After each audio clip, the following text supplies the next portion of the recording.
ایک یہ کہتے ہیں کہ وصیت کی کیا شرعی حیثیت ہے؟ دیکھیں، اپنے مرنے کے بعد جب ہم کسی چیز کے بارے میں کچھ کہتے ہیں، کچھ ذمہ داریاں بیان کرتے ہیں، تو اس کو وصیت کہہ دیتے ہیں، اور جس کو کرتے ہیں اس کو وصی کہا جاتا ہے۔ زندگی میں کریں گے تو وکیل ہے، اور مرنے کے بعد اس کو کسی کو کام سپرد کرتے ہیں تو وصی ہے۔ جب تک وراثت کے احکام نازل نہیں ہوئے تھے، وصیت لکھنا واجب تھا۔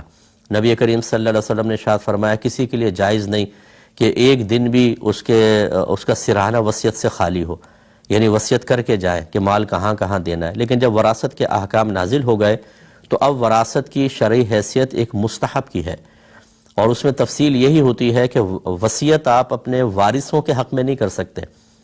وارث مثال کے طور پہ خاتون فوت ہو رہی ہیں، اگر اس کے ماں باپ زندہ ہیں وہ وارث ہوں گے، شوہر ہیں تو وہ، بیٹا بیٹی ہیں تو وہ۔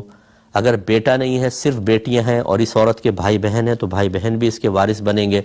تو یہ جو آپ پہلے پتہ کر لیں کسی سے بھی میرے یہ رشتہ دار ہیں، کون کون ان میں وارث بنے گا، ان کے لیے وصیت آپ نہیں کر سکتے۔ غیر وارث کے لیے وصیت ہوتی ہے، جیسے بھتیجا ہے، بھانجا ہے، کوئی پوتا پوتی ہے، اس کے لیے آپ نے کر دیا، جبکہ اپنے بیٹا بیٹی موجود ہوں۔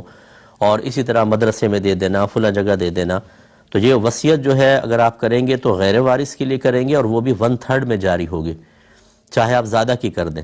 مثلا 3 لاکھ چھوڑ کے مرے اور آپ نے کہا کہ میرے اس 3 لاکھ میں سے 2 لاکھ مسجد میں دے دینا، تو نہیں، 1 لاکھ دیا جائے گا، 1/3 میں جاری ہوگی، اور باقی 2 لاکھ وارثوں کا حق بنے گا۔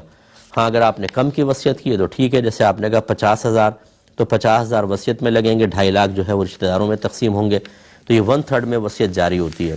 اور باہر کے ملکوں میں ایسا ہوتا ہے، اگر آپ وصیت نہیں کریں گے تو آپ کا مال کچھ گورنمنٹ لے لیتی ہے، وہاں پر وصیت تو آپ کر سکتے ہیں، لیکن وہی وارثوں کے حق میں بھی آپ کر لیں۔ لیکن ہمارا مشورہ یہ ہے کہ پہلے آپ اس پہ ایک فتویٰ لے لیں کہ بھئی میرے یہ وارث ہیں، شرعی لحاظ سے کیسے تقسیم ہوگا، وہ کر کے اس کے مطابق ہے تو وصیت کر دیں۔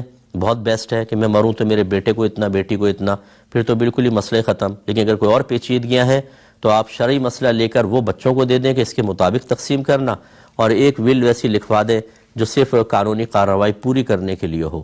تو اس لیے اچھی طرح دیکھیں کہ وارثوں کے حق میں وصیت نہیں ہوتی۔ لیکن اس میں آخری بس مسئلہ یہ ہے، اگر آپ نے کر بھی دی ہے اور دیگر ورثاء راضی ہو جاتے ہیں تو پھر وہ وصیت نافذ بھی ہو سکتی ہے، لیکن اگر وارث کوئی راضی نہیں ہوتے ہیں تو پھر یہ وصیت جاری نہیں ہوگی۔ اب ہوتا یہ ہے کہ غلط قسم کی وارثوں کے حق میں وصیت کر کے کسی کو زیادہ دے دیا، کم دے دیا، اب وہ مروت کے اندر بچے جو ہوتے ہیں کہ جی مرحوم کو تکلیف نہ ہو، اس ناانصافیوں کو قبول کر رہے ہوتے ہیں۔ اس لیے ہمارا مشورہ یہ ہے کہ آپ اپنے سمجھداری استعمال نہ کریں، ہو سکتا ہے آخرت کا وبال ہو جائے۔ وارثوں کے لیے شریعت نے خود حصے مقرر کر دیے، اس کے مطابق تقسیم کریں۔ کالر ہمارے ساتھ